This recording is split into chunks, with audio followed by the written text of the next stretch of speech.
YC Collection Eyeshadow Primer. And Bambi Thumper by, Colourpop in this review.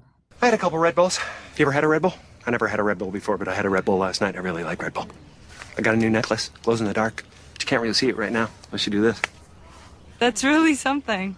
Doesn't Red Bull make you crash pretty hard? No. I don't think so. No. No. Hey, after we jog, we should get a Red Bull. You could get a Red Bull, I get a Red Bull. We could share a Red Bull. Okay, that'd be really fun. That sounds Red like... Bull. I think I'd really...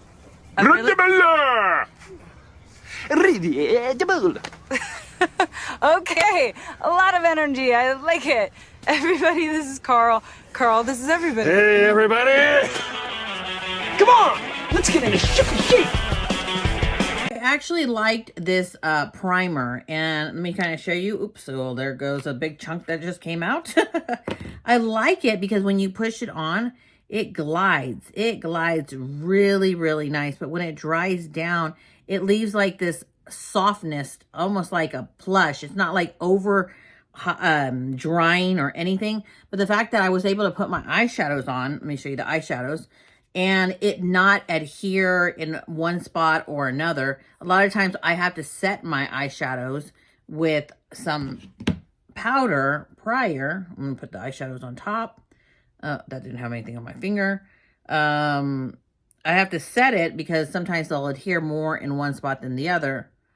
And I didn't with this eyeshadow primer. I actually enjoyed that. I like these shades. I don't know if I got this one off of Amazon. I'm not sure if they're still in the store, but this eyeshadow palette is very, I mixed the wrong one there.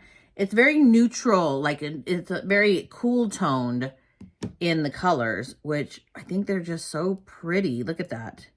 And I think the eyeshadow palette the eyeshadow look turned out really cute. And the packaging, I don't know, I got it because it reminded me of Easter.